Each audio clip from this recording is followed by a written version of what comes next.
श्रीराम. सर्व श्रोत्यांना प्रेमपूर्वक नमस्कार. श्रोते हो, आपण स्वामी विद्यानंद यांच्या भावार्थ रामायण संक्षिप्त या ग्रंथाच्या आधारे निर्माण झालेला मला भावलेले भावार्थ रामायण अर्थात आत्मपरायण हा ग्रंथ आपण पाहत आहोत. आज युद्धकांडातील अध्याय 23वा रावण मंदोदरी संवाद. ओम श्रीराम.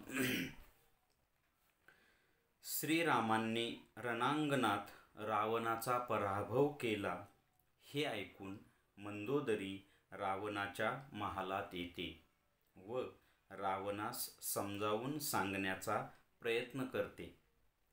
श्रीरामांचा प्रताप वर्णन करून रावणास सांगते की श्रीरामांना मारणे कधीच शक्य नाही. तेव्हा रावण तिला म्हणतो की राम हा भेकड आहे आणि माझ्यासारखा धुरंधर राजा या जगात दुसरा कोणीच नाही. आता आपण साधकाच्या दृष्टीने पाहू.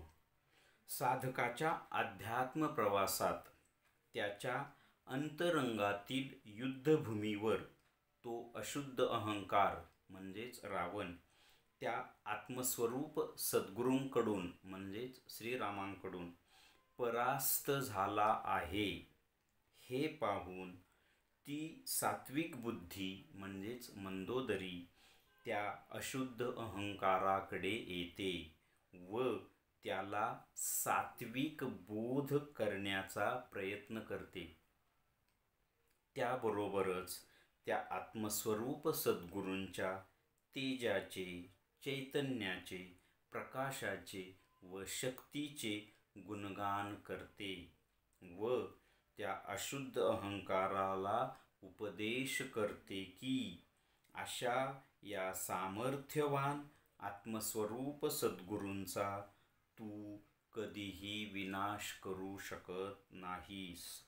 तेव्हा तो अशुद्ध अहंकार त्या सात्विक बुद्धीचा उपदेश धुडकावून लावतो व म्हणतो की ते आत्मस्वरूप सद्गुरू माझ्यासमोर बिंदू समान आहे. साधकाच्या अंतरंगातील सर्व मंडळीत माझ्यासारखा श्रेष्ठ व महान दुसरा कोणीच नाही. आता आपण याचं थोडक्यात सार पाहण्याचा प्रयत्न करूया. इथे कथेमध्ये श्रीरामांनी रणांगणामध्ये रावणाचा पराभव केला. म्हणजे रावण लंकेकडे निघाला तेव्हा श्रीरामांनी एका बाणाने रावणाचा मुकुट तोडलेला होता. हा रावणाचा पराभव जेव्हा मंदोदरीला माहिती होतो तेव्हा मंदोदरी रावणाच्या महालात येते व रावणाला समजावून सांगण्याचा प्रयत्न करते की श्रीरामांना तू कधीही मारू शकत नाहीस. तेव्हा रावण तिला म्हणतो की राम हा भेकड आहे, अवघडच आहे आणि माझ्यासारखा धुरंधर राजा या जगात दुसरा कोणी नाही. किती अहंकार असावा. तर ही झाली कथा. तर आपण हे साधकाच्या दृष्टीने ही कथा कशी आता हे पाहू. साधकाच्या या अध्यात्म प्रवास त्याच्या अंतरंगातील युद्धभूमीवर हे सगळं अंतरंगात चाललेलं आहे. त्या युद्धभूमीवर आत्मस्वरूप सद्गुरू त्या अशुद्ध अहंकाराच्या अहंतेचा शिरपेच तोडतात. म्हणजे त्याला अशुद्ध अहंकाराला एक धक्का देतात की अरे तू एक क्षुल्लक गोष्ट आहेस आणि खरंच आत्मस्वरूप अशा चैतन्यासमोर या अशुद्ध अहंकाराचं काय महत्त्व आहे किंवा त्याला काय अस्तित्व आहे. मुळात हा अशुद्ध अहंकार निर्माण तरी होतो कसा. मानवी जीवनाचं गणित खरंच खूप अवघड आहे. जेव्हा ईश्वर आपल्याला मानवी जीवन देतो, जीवाला. जीव हा चैतन्याचा अंश असतो.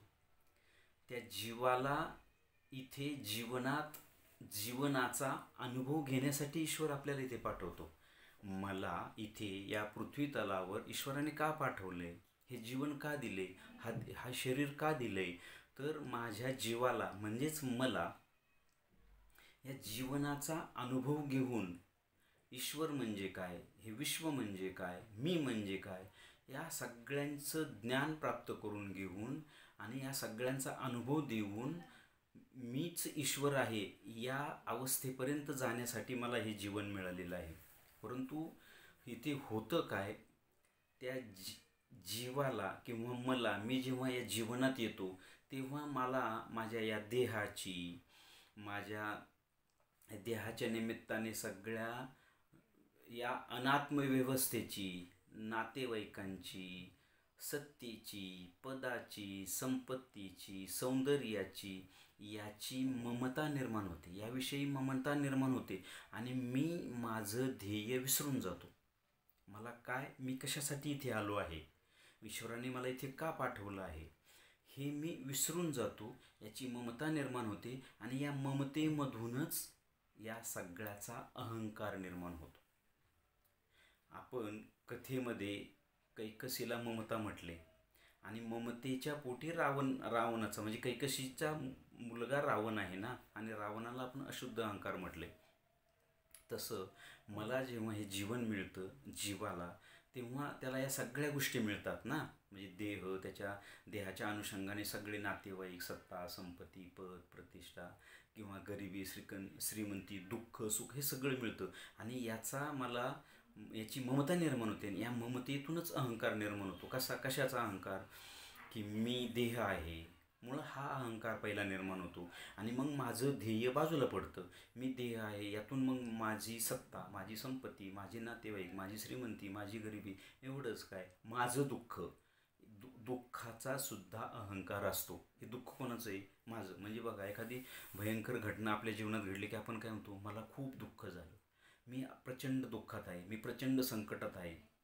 म्हणजे या दुःखाचा, संकटाचा, वेदनांचा, विकारांचा, वासनांचा, षडरिपूंचा सुद्धा मला अहंकार असतो आणि हा अहंकार मग जीवावर कब्जा मिळवतो आणि मी जीव मग त्याला जे ईश्वराने ध्येय दिलं आहे ते विसरून जातो आणि मग तो देवाला सुद्धा मानत नाही. इथे रावण काय म्हणतो, राम हा भेकड आहे आणि माझ्यासारखा धुरंधर राजा या जगात नाही. साधकाच्या दृष्टीने साधकाचा अशुद्ध अहंकार काय म्हणतोय, तर तो म्हणतोय की ते आत्मस्वरूप सद्गुरू माझ्या समोर बिंदू समान आहेत. किती मोठा अहंकार.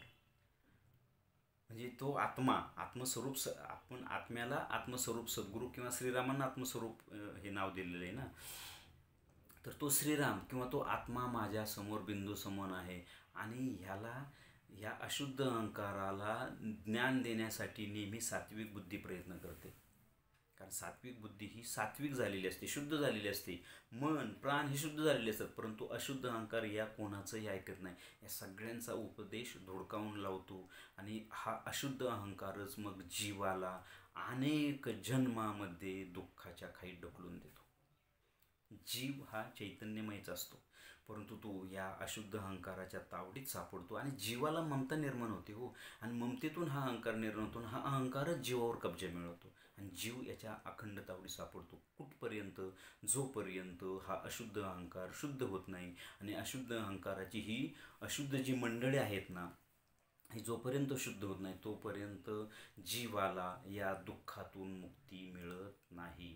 आणि हा अहंकार इतका आपण आपल्यावरूनच उदाहरण घ्यायचं. इथे रावण कथा, रामायण, महाभारत ह्या ज्या कथा आहेत ना, ह्या आपल्याला शिकवण्यासाठी आहेत. म्हणून तर ज्ञानेश्वर महाराज म्हणतात ना, मंथोनी नवनीता तैसे घे अनंता, वाया व्यर्थ कथा सांडी मार्ग. म्हणजे या कथेतून आपण कथेमध्येच अडकतो. कथेत नका अडकू, ही कथा माझ्याच ठिकाणी आहे, हा शुद्ध अहंकार माझ्याच ठिकाणी आहे, तो मला कसा या सगळ्या गोष्टीत अडकवतो, हे ज्याचं त्याने अनुकरण करायचं असतं. आणि अशुद्ध अहंकार खूप टोकाला गेला ना तर मग खूप भयंकर घटना घडतात. मी छोटंसं एक उदाहरण सांगतो. जेव्हा अफजल खान शिवाजींचा काटा काढण्यासाठी विजापूरहून निघतो, तेव्हा तो काय वल्गना करतो. तो म्हणतो की शिवा एक चुहा आहे, म्हणजे शिवाजी हा एक उंदीर आहे आणि एका डोंगराच्या बिळात जाऊन लपून बसलाय. कारण शिवाजी महाराज प्रतापगडावर बसले होते ना येऊन. तर त्याला तिथून मी एका सेकंदात, एका दिवसात खेचून आणेल आणि तो माझ्यापुढे उंदरासारखा आहे, मी हत्तीसारखा आहे. किती अहंकार. म्हणजे त्या छत्रपती शिवाजी महाराजांना तो उंदीर समजतो. त्याच उंदराने त्या अफजल खानाचा कोथळा काढला ना.